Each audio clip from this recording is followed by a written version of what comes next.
Hello everyone, my name is Vishal and I welcome you back in today's video. पिछली video में हमने noun के sorry के दो और टाइप्स के बारे में पढ़ा था। उसके पहले हमने पर्सनल प्रोनाउन के बारे में पढ़ा था। उसके पहले हमने पढ़ा था प्रोनाउंस क्या होते हैं। तो आज की इस वीडियो में हम चौथा प्रोनाउन है उसके बारे में पढ़ेंगे, जो कि है हमारा रिफ्लेक्सिव प्रोनाउन। रिफ्लेक्सिव प्रोनाउन क्या होते हैं? रिफ्लेक्सिव प्रोनाउन, जैसा कि हम हमेशा से सीखते हुए आ रहे हैं कि उनका नाम ही बताता है कि उनका काम क्या है। जैसा नाम वैसा ही उनका काम, तो इसका नाम भी कुछ ना कुछ हमको बता रहा होगा। उसके पहले हम यहाँ पे एक और प्रोनाउन जो पढ़ेंगे उसका नाम भी लिख लेते हैं, जो कि है emphatic pronoun. Emphatic pronoun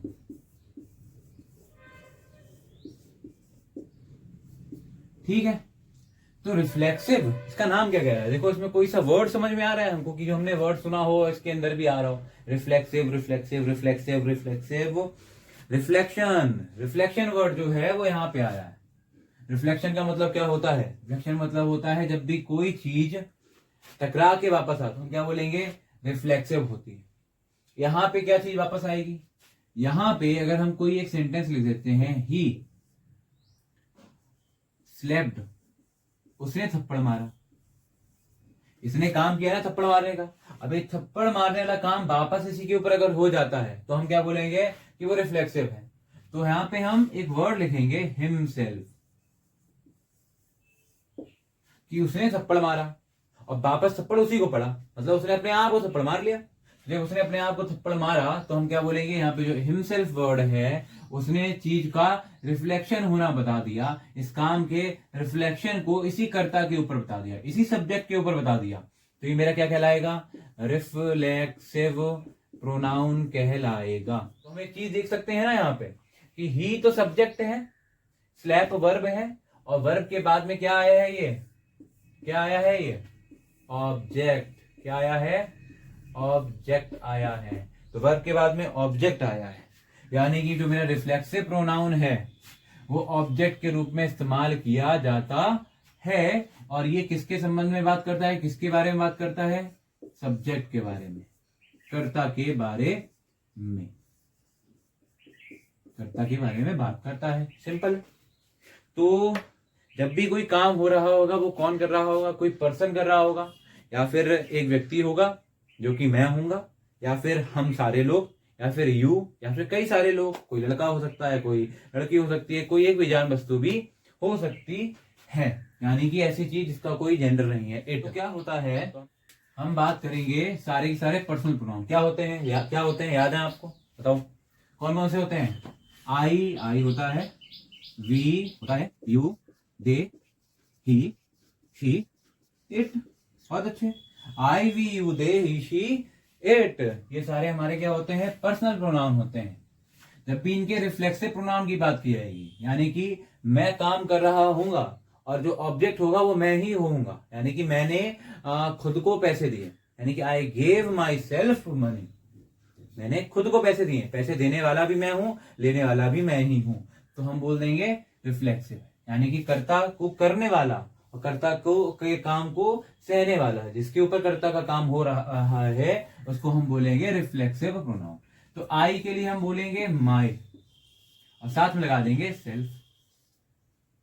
we के लिए हम बोलेंगे आवर, क्योंकि ये प्लूरल है तो यहाँ पे सेल्फ ना लगा के, हमको याद होगा हमने नाउन नंबर वाले केस में पढ़ा है, जब भी आखिरी में एफ आता है तो या एफ ही आता है या ई एफ आता है तो उसको हटा के हम वी ई एस जोड़ देते हैं। तो अवर, एस ई एल, एफ हटा के V E S, self, our self. Your हमने बताया था जब पर्सनल प्रोनाउन बढ़ाया था, योर या फिर यू जो शब्द होता है तुम, तो एक व्यक्ति होगा तब भी हम तुम या आप कहेंगे, और कई सारे होंगे तब भी हम तुम या फिर आप कहते हैं, और इंग्लिश में वो यू होता है। तो अगर एक व्यक्ति होगा तो हम बोलेंगे योर और साथ में सेल्फ, एक वचन। वहीं पे जो व्यक्ति होंगे वो एक से ज्यादा हो जाएंगे तो हम क्या करेंगे? एफ हटा देंगे और उसकी जगह पे क्या लगा देंगे? S E L, V E S को जोड़ देंगे, और ये मेरा कैसा हो जाएगा? बहुवचन, यानी कि प्लूरल हो जाएगा। आई होप समझ में आ रहा होगा ये आपको। दे की बात करें, दे कैसा होता है, प्लूरल होता है, बताया तुमने, I we you they plural, he she it singular. तो दे का क्या हो जाएगा, देम सेल्व्स। ही का, क्योंकि सिंगुलर है, HIM हिम सेल्फ। शी का HER हर, SELF हर सेल्फ। इसको बिगाड़ देते हैं। इट का इट, और ये भी सिंगुलर होता है तो इट सेल्फ। ठीक है, अब हम ये सोच सकते हैं, क्वेश्चन दिमाग में आ सकता है हमारे कि जब आई वी यू दे प्लूरल होते हैं तो हमने क्या जोड़ा इनके साथ में, LVES जोड़ दिया।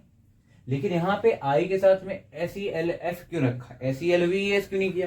तो ये चीज भी हमने आपको बताई थी कि आई जो होता है वो प्लूरल होता नहीं है, उसको हम मानते हैं, क्योंकि इंग्लिश में खुद को अपने लिए हम सम्मान के साथ में शब्दों का प्रयोग करते हैं। तो ये सम्मान के लिए प्लूरल मान लिया जाता है कि अपने आप को रिस्पेक्ट दे रहे हैं, थोड़ा सा रॉयल फील आता है यहाँ पे। तो यहाँ पे आई के लिए प्लूरल ना यूज करके हम सिंगुलर चीजों को ही यूज करते हैं। हम आगे हेल्पिंग वर्ब में भी इनको कई बार देखेंगे कि सिंगुलर हेल्पिंग वर्ब यूज हो जाती है बहुत बार। तो इस तरीके से ये जो होते हैं हमारे, ये होते हैं रिफ्लेक्सिव प्रोनाउन। एग्जाम्पल के लिए मान लो शी से लेते हैं, तो हमने बात किया एक लड़की है, लड़की क्या कर रही है, अपनी तारीफ कर रही है, ठीक, अपनी सराहना कर रही है। तो हमने बोला शी प्रेज्ड हरसेल्फ, उसने अपनी सराहना की, अपने आप की तारीफ की। तो तारीफ वो लड़की कर रही है, सब्जेक्ट है, तो काम करता है वो क्या होता है, सब्जेक्ट होता है। हिंदी में बोलेंगे तो करता होता है। और जिसके ऊपर काम हो रहा होता है, प्रेज किया जा रहा है, किसको प्रेज किया जा रहा है, हर सेल्फ, उसी को किया जा रहा है। यानी कि ये क्या हो गया, मेरा ऑब्जेक्ट हो गया। हिंदी में बोलेंगे तो कर्मक हो गया। समझ में आ रही है बात। तो सब्जेक्ट और ऑब्जेक्ट, शी मानने भी वो लड़की है, हरसेल्फ माने भी वो लड़की ही है। ठीक, ऐसे एक और एग्जांपल अगर लिख लेते हैं, पनिश्ड, हमने सजा दी, खुद को सजा दी, ourselves,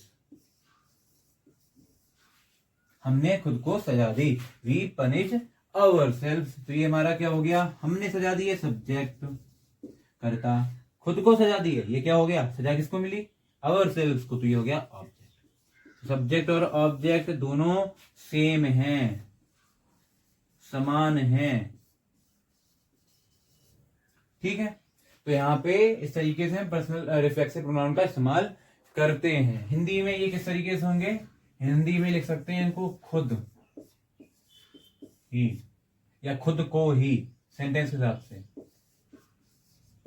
स्वयं। ठीक है, अपना शब्द का प्रयोग हो सकता है।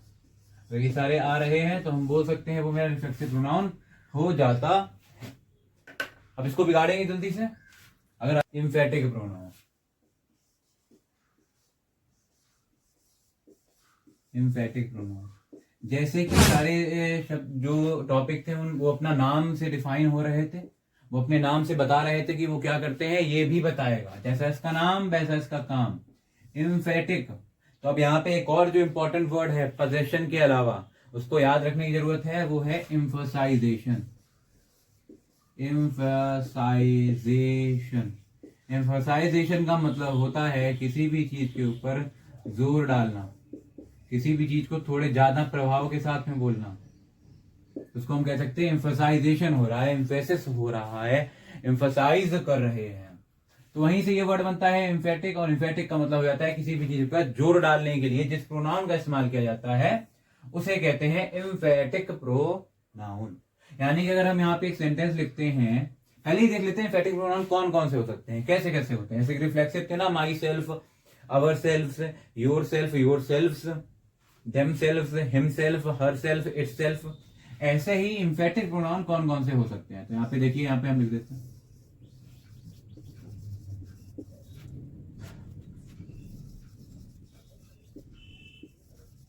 योर सेल्फ, देम सेल्फ नहीं,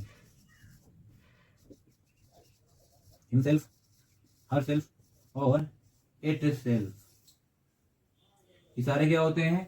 एम्फेटिक प्रोनाउन। अरे ये तो सेम है, ये तो सेम है। किससे? रिफ्लेक्सिव प्रोनाउन से सेम है। जब ये सेम है तो दोनों में कुछ ना कुछ अंतर होना चाहिए।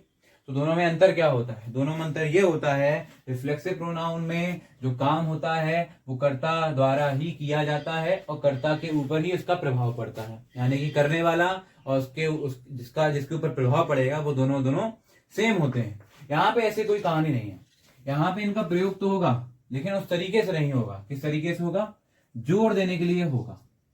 यानी कि जैसे मैंने बोला कि मैंने अपना काम किया, या हम इस तरीके से बोले कि मैंने अपना काम खुद किया। तो यहाँ पे जब हमने बोला कि मैंने अपना काम खुद किया तो यहाँ पे मेरे ऊपर काम नहीं हो रहा है। यहाँ पे मैंने जो काम किया है उसको हम ज्यादा प्रभाव से बोलने की कोशिश कर रहे हैं। अभी एग्जाम्पल बताएंगे तो समझ में आएगा। जैसे कि यहाँ पे एग्जाम्पल लिख लेते हैं, हर सेल्फ से लेके कर लेते हैं या फिर योर सेल्फ से कर लेते हैं। हमने बोला कि your self completed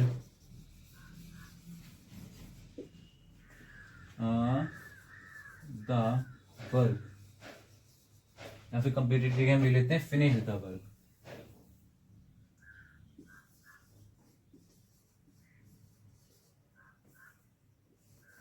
finish the work.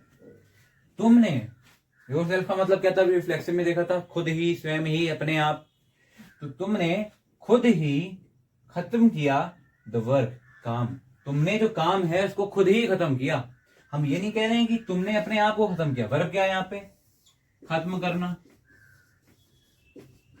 तो तुमने खत्म किया है। किसे खत्म किया? खुद को खत्म किया नहीं किया, यानी कि तुम ऑब्जेक्ट नहीं हो। योर सेल्फ जो यहाँ पे है ये ऑब्जेक्ट नहीं है, ऑब्जेक्ट नहीं है, ठीक, ऑब्जेक्ट नहीं है, लेकिन ये सब्जेक्ट है।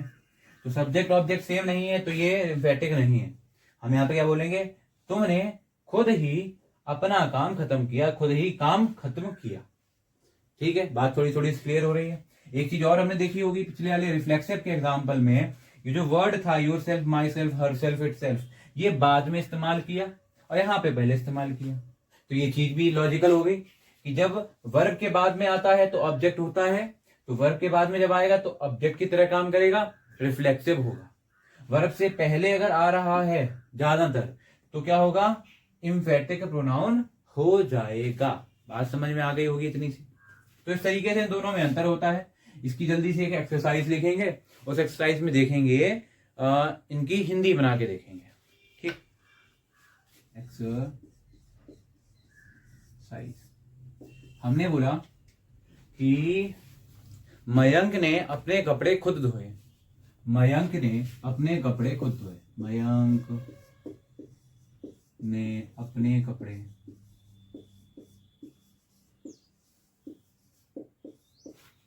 खुद धोए या स्वयं धोए?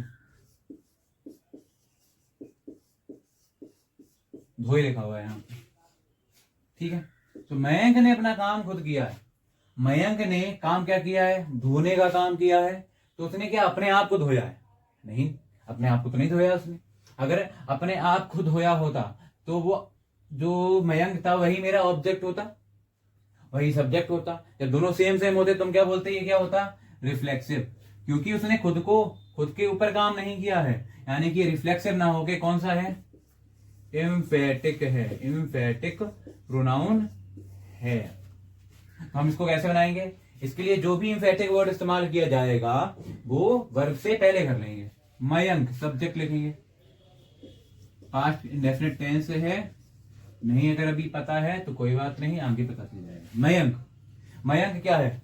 मैं हूं मयंक? नहीं। हम है मयंक? नहीं। तुम मयंक हो? नहीं, ऐसा कुछ तो नहीं बताया गया। मयंक कोई तीसरा व्यक्ति है और मयंक एक लड़का है, तो कोई तीसरा व्यक्ति यानी कि थर्ड पर्सन, और उसके लिए उसके ऊपर भी एक लड़का है। तो थर्ड पर्सन लड़के में क्या होता है? ही का रिफ्लेक्सिव या एम्फेटिक क्या होता है? हिमसेल्फ। He himself. धोना क्या होता है? वॉश, पास्ट टेंस है तो वॉश। ही हिमसेल्फ वॉश्ड, अपने कपड़े मयंक के कपड़े हैं, तो मयंक का संबंध बताया जा रहा है कपड़ों से। संबंध या हक बताने के लिए पजेसिव प्रोनाउन का प्रयोग करते हैं। ही का पजेसिव क्या होता है, क्या होता है, his. Mayank himself washed his clothes. अब एक चीज जो है वो बतानी है आपको, यहाँ पे जो हिज इस्तेमाल हुआ है ये क्या है, ये एक प्रोनाउन है या फिर एडजेक्टिव है? इस चीज को कमेंट करेंगे और नीचे बताएंगे कि ये प्रोनाउन है या एडजेक्टिव है। इस चीज को हम पहले बता चुके हैं। और एक एग्जांपल अगर हम लिखेंगे तो हम लिख सकते हैं, हमने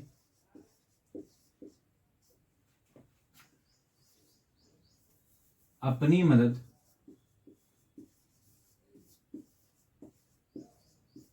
की।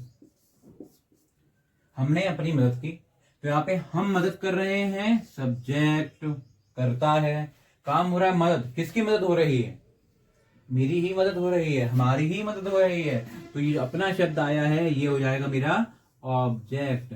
तो जो सब्जेक्ट है वो भी हम है और जो ऑब्जेक्ट है वो भी हम ही है, दोनों सेम है, तो ये क्या होगा, एम्फेटिक होगा नहीं, रिफ्लेक्सिव होगा, रिफ्लेक्सिव। ठीक है, तो समझ में आ रहा होगा शायद। हमने अपनी मदद की, हमने यानी कि वी, वर्ब की सेकंड फॉर्म लगाएंगे जैसे पहले लगाई थी। अभी जो रिफ्लेक्सिव होगा ये कहाँ आएगा, बाद में आएगा, ऑब्जेक्ट की जगह, यानी कि वर्ब के बाद। वी हेल्प्ड, अब यहां पे आ जाएगा वी का रिफ्लेक्सिव, जो कि क्या होता है, क्या होता है, क्या होता है, अवर सेल्व्स होता है। We helped ourselves first. इस तरीके से ये बन जाएंगे। तो अब इसकी एक एक्सरसाइज हम दे देते हैं, इसको होमवर्क करेंगे और फिर अगली वीडियो में इसका आंसर जो है वो डिस्कस कर ले जाएंगे। तो हम बताएंगे रिफ्लेक्सिव या एम्फेटिक प्रोनाउन